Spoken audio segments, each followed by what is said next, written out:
Guys, welcome back to Powerstroke, boys. This video we're gonna go ahead and move or relocate our vacuum canister on our 2002 7.3 Powerstroke.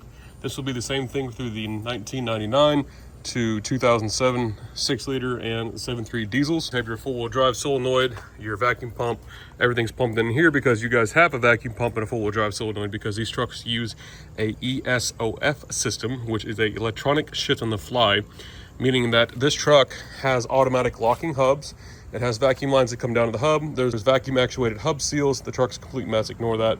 When I turn the switch on the dash, I don't have to get out and manually lock my hubs like you bare bones XLT guys, work truck models. Keep this nice and short. We're gonna go ahead and come up here, up underneath the passenger side of the truck, okay? This is going to get mounted right up in here. And we could even do it right up here, which seems a little bit more room as well. And we'll just get some vacuum line, run it up, and I'm gonna go ahead and build some quick brackets. So the piece of material we're working with is some square tubing, 1/8 inch thick, okay? And I believe that this, we're working with some 5 inch by 2 inch. We're working with some 5x2 square tubing, 1/8 inch thick wall, okay? Went ahead, cut a piece off, so we're left with one section, all right? Now you guys can see what I did was I just used the footprint because this is on a flat surface. These are all on a level plane, as you guys can see. I marked some holes, went ahead and drilled 3 holes, deburred them, and then I went ahead and cut the inside out so we can get the hardware, and also to lighten this bracket up because this bracket's a good couple pounds itself. This thing maybe weighs a pound or two, where this is probably twice the weight of that thing. So to lighten this bracket up, since we're going to be mounting it to the inside of the rocker panel, up underneath the passenger side floorboard, I'll show you guys that in a second, we're gonna go ahead and pie cut this, okay? So we're basically going to cut a triangle out of this way. We're going to cut this front lip off here, and then we'll come back and trim this bracket up and just basically take out what we don't need. All right, you guys, so here's the bracket. I'm probably gonna start mass producing these. If you guys are interested, let me know down in the video description below, or send me an Instagram DM. I could either do the raw finish, or we could possibly do powder coated in white or black. I probably would just do black for an additional fee. But also recently I did just pick up a 3D printer, so you guys will see that it should be here next Monday. I'm recording this the Thursday of the week before. So comes over, torches the edges off, and then, if I got to bend them in house, I can do that as well. But that's what the bracket looks like. Went ahead and cleaned it up with some wax and grease remover. Gonna go hit it with some paint. I went ahead and hit it with some adhesion promoter, just something I had on the shelf. I was gonna powder coat this white to mount or to match all the other suspension stuff I have, but honestly, you're never going to see it, so it's gonna be up underneath the truck. All right, you guys, back from our parts run. Here's our powder coated bracket. Okay, hit it with some Rust-Oleum Gloss Black, then with some ceramic clear coat on top of that. Here's our vacuum canister for demonstration. Okay, you can see it sits here with the studs. Now the studs on the bottom are a M6 by 1.0, so we have some stainless steel nuts and washers, and these are nylon locking nuts as well. We have 2 3/8 stainless steel bolts to mount the bracket to the rocker panel. We have flat washers, a split washer, then again nylon locking nuts, so that'll mount the whole thing. Also went out and got some 7/64 washer hose. You guys can use vacuum tubing, fuel line, but I went with 7/64 because it's actually much tighter to the nipple fitting on the actual vacuum canister, so we don't have to fit a clamp, and trying to get a clamp on here is just a pain in the butt. Once this thing's tucked up inside the rocker, it's going to be hard to get to, and this stuff fits on there very tight, so we don't need any clamps. So I got 2 6-foot rolls of that. This is the four-wheel drive vacuum line assembly. You can actually get replacements of these off Amazon for like 40 bucks, okay? So usually this sits on here like that. You have your vacuum pump, your four-wheel drive solenoid. All right, you guys, so this sits on the vacuum canister like that. So what we need to do is we need to go ahead and take these upper hoses off. You guys can see we have a plastic one here, then we have a plastic coupler, if you will, over here. So we need to separate these two, and then this side will go all the way up to the vacuum pump. So what we can do is we can cut a little bit of this off actually, so we can use this stem, all right? And then we'll use one piece of the vacuum hose to go to the vacuum pump because we need a supply. Then we need a return, which will be this other side here, okay? I went ahead and separated them using a pair of needle nose pliers. You can see here is our nipple. You can buy these new, but these are just fine. All right, so here's our separated piece. This we can go ahead and discard because we don't need that anymore. A plastic coupler nipple, and then we just need to trim a little bit of the stem off here. So we'll probably just trim it halfway. And then again, a piece of hose will be the supply. Another piece of hose will be the return. You can see there's 6 foot of them. At the very end down there, we have our 90. Okay, so we use some dielectric grease for some lube. That'll sit on there like that. And then we can run them down to the bracket or up to the frame rail. Obviously, we're not going to use 6 foot, but as cheap as this stuff was, it's cheaper to buy it pre-cut in length than to buy it per foot. So I'd rather have a little excess and then be short. I'm gonna go ahead and use some 1/4 inch wire loom to cover this, obviously. This will always have, these 2 holes will always be a factory option, single cab, extended cab, crew cab. So split washer, block washer, and there we go. Go ahead and tighten these up.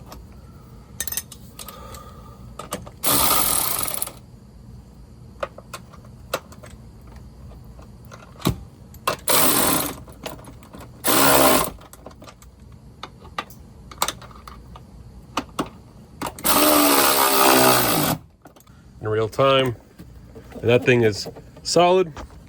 Still have plenty of airspace underneath the cab. And you can see it doesn't hang down at all. So it works. We go ahead and use the rocker here.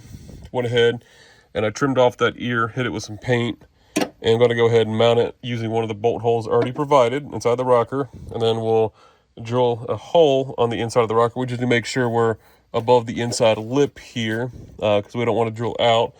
Or I might use the inside of the rocker here, which I'm thinking, and drill a hole up there.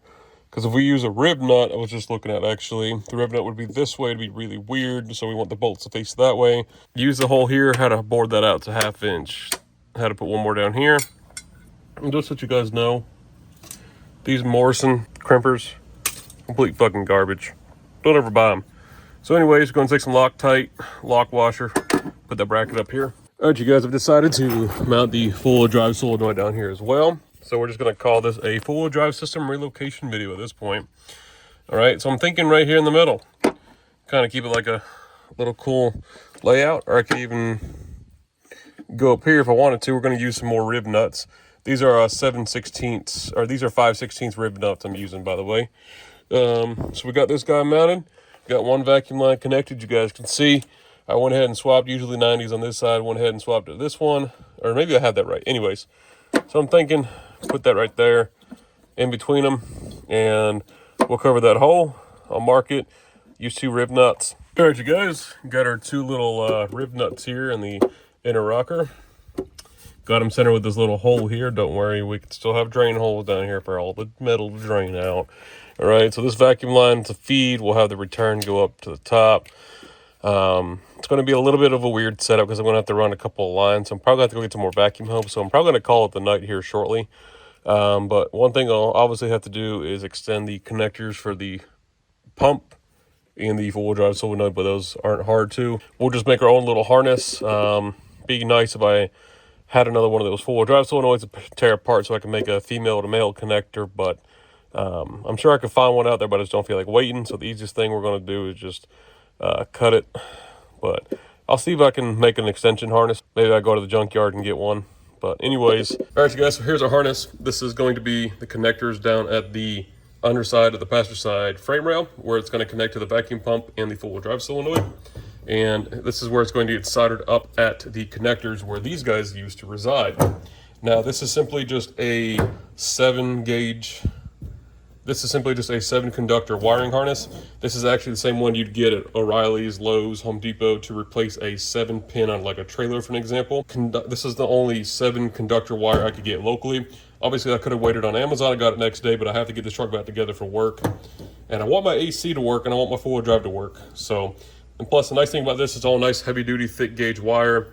There's also 2 extra wires because we only need 5 wires. There's 3 for the four-wheel drive solenoid, and then 2 for the vacuum pump. So you guys will have 2 extra conductor wires in here. They're nice, thick 10 gauge. So those will be ran from the bottom of the truck up into the engine bay. So if we ever want to put another accessory or something down there on that side of the truck, we had that opportunity. And again, this is pretty resilient. It's nice and thick. It's in its own little loom. We don't have to wire loom it. I'm probably going to still, but honestly, this is fine just the way it is. All right, you guys, so our wiring harness is now tapped into the truck. You can see we have our nice taped end here. Our Hopkins wiring goes all the way up and over to the fastener side frame rail. And this is all you have. Reuse the pieces of 1/4 inch loom. All right, went ahead and taped it. Doesn't look the best here. Might put a little piece of loom here to kind of clean that up, but other than that, you come over here. You guys can see, here's our 4-wheel drive solenoid wires here. Here's our vacuum pump wires here. Okay, and again, we still have 2 extra thick wires running through this entire thing. So if we ever need to, we can always undo this harness, pull it back up because it's not a very long run of wire. And we can always tap into those big 10 gauge wires or 8 gauge wire, whatever it is. And yeah, so now all we have to do is also run 2 more air hoses or vacuum lines from the red and the black taps here.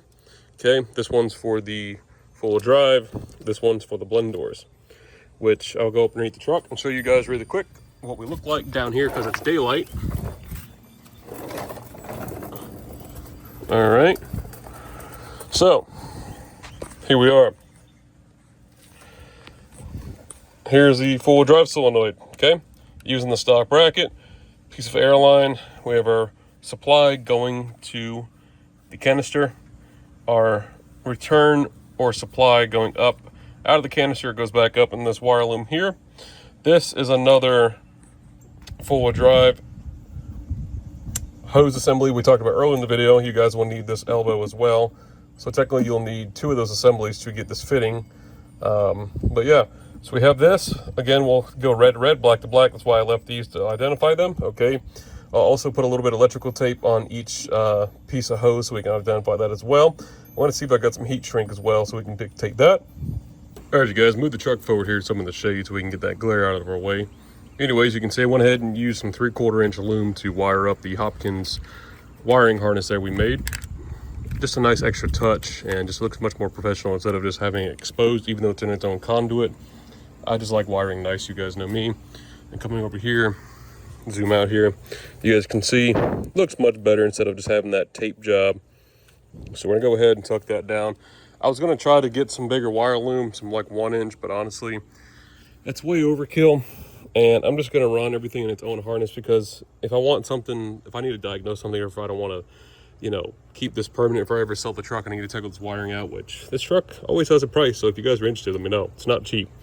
You know, I could do each individual thing like the harness.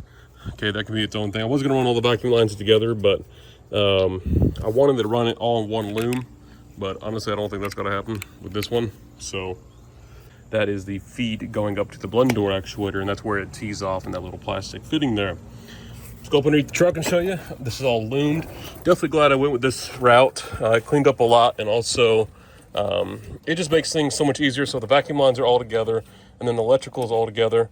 We're gonna loop that like that because it seems to be relaxed. We're gonna run it up over the plate, up and up the fender liner there, and then we'll do the same thing. All right, you guys, well, it's done. I'm dirty, slipped my finger, and it's time for some grub. But anyway, I wanted to show you guys before I wrapped it up for the night. Here it is, the finished product. You guys can see, I'll put it on the wide lens. Look at all this excess room we have now. Look at all the extra room we have. You're probably wondering about the electrical tape. So these are my identifiers. It's for the red line, the black is for the black line, and this one is just a feed coming off the vacuum canister. So that's why I put a little tape on it. It's not to cover a patch or anything like that, just to simply make things identifiable. So if I ever need to service this truck, if I ever need to sell it, something like that, or if I have a leak, I can trace each line back. Worst case scenario, if I lose it, I can just take some compressed air and blow it up underneath the truck, and I can trace each line. It's not that hard. Also, I went ahead and I rewrapped these upper HVAC line. I have the max AC mod, so we have that gray line going up, and that's hooked up factory up underneath the dashboard inside the truck. And then we have this extra black line that usually this runs up and over behind this bracket down. All right, so I went ahead and rerouted this black one. Usually this comes around this bracket. This holder comes down up underneath the HVAC line, and usually is up in this area, and it has another line that comes over here for the 4-wheel drive solenoid and the 4-wheel drive lines as well. And that's all been tucked away, as you guys can see, up underneath the box. And this one comes up and over. reused one of the plastic retainers that actually sits up here, use that over here, and I tucked it. That's why I'm calling it a vacuum line tuck. Everything's tucked up underneath, and we have our main big harness going down, and underneath that is our wire loom for the vacuum lines coming up. And again, then we have our supply, our black, and our red line. We have our main line, we have our feeds coming in, we have our vacuum lines coming up, and we have our wires coming down. This hole is here from the factory. I went ahead and bored that out to, I believe this is 1.5 inches, big enough to get both connectors through. And then down here, the vacuum lines run through that guy. They're zip tied together. They run on the inside of the bracket for the canister, okay? Comes up. Here is our vacuum lines. We have our solenoid, four-wheel drive solenoid. We have our red and black lines. That's why I use the tape up top to dictate either line, okay? And then this other one here is the feed coming from the canister. This is our feed going to the canister from the four-wheel drive pump. It's really not complicated. Then up here we have our connector for the four-wheel drive solenoid. Then over here we have our connector and bracket for the pump. I did put some dielectric grease on these. These do have rubber grommets on the inside, so I'm not worried about water getting up in anything. This is all vacuum line. So this will pump up eventually, and it'll kick off once it's done.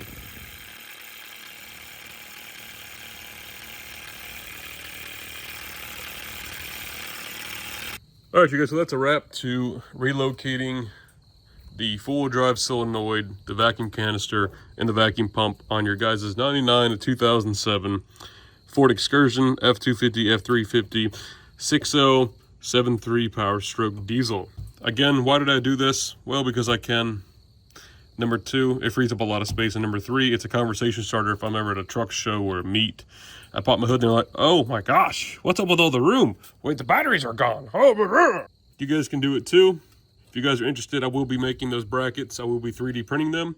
What I could see this being versatile for, if you guys wanted to, let's say, build your own little aftermarket bracket for like a off-road compressor. If you guys wanted to put like onboard air and you guys wanted to use this for like a little compressor area, so there's a good reason right there. Or if you guys wanted to mount a second turbo, you could delete all this crap as well. You guys can move the degas bottle over here. There's plenty of reasons why you guys could do this. I mean, you could even put a little tool tray over here if you wanted to. Also, it makes changing your blower motor a breeze. So thanks again for watching, guys. We'll see you in the next video.